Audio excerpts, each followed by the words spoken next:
I stopped believing in anything when I was 12 years old and started deconstructing everything that I was ever told. I thought that when I got there, wherever there may be, that it would give me a good head start in the rest of humanity, who I figured would eventually reach the same conclusions, that society is essentially based upon delusions, but by the time my 13th birthday had almost reached an end, I couldn't help but notice an all-pervading trend that my friends, or those I had then, just thought that I was mad and dismissed my eccentricities as a passing teenage fad, but the days turned into weeks and months turned into years, and I grew more alienated and distracted from my peers as I peered into the rabbit hole of internet conspiracies, where totalitarian control and governmental heresies have planned to implement an almost incremental coup. And the worst part is they'll make you think they're doing it for you. And it was hard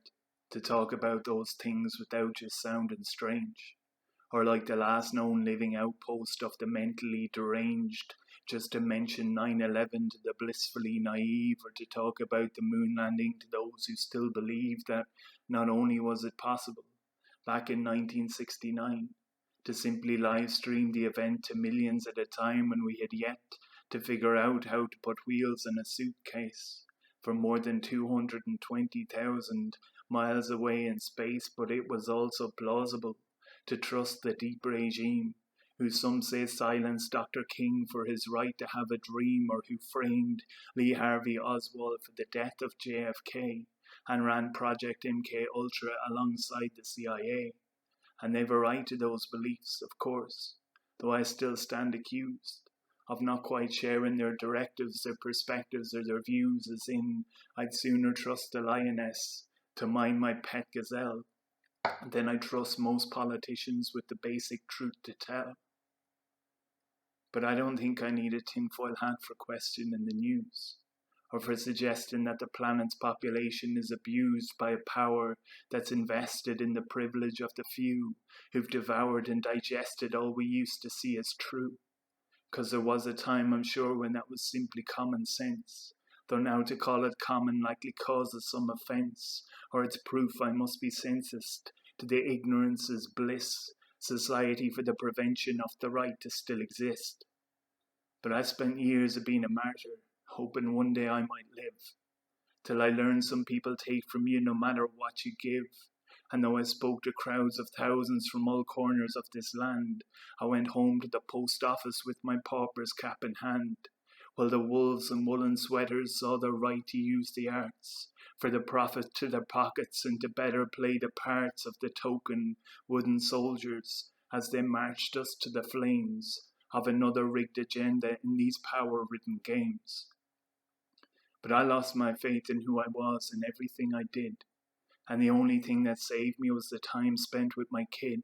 And in the presence of his innocence, he taught me to begin to see the greatest war that's ever waged is always fought within. And the choices that we're faced with aren't just if we live or die, but to turn and face the truth, or to learn to love the lie. So I turned my back on politics and came to the position where I couldn't trust the government or trust the opposition or the media, the unions or society at large, or those unelected NGOs who feign to be in charge, who claim the enemy is everywhere around us at all times, through our mandatory masks that confound us and contrive to dehumanize our faces and to propagate the fear, while they seek to track and trace us. And to me it just appears that the civil degradation has been planned and thus designed, with our social isolation and conditioning in mind. And you can call me a conspiracist, but I think that term is fraught with the dangers of dismissing all kinds of critical thought, and to shut down conversations with a label that denies the weight of validation through this labyrinth of lies.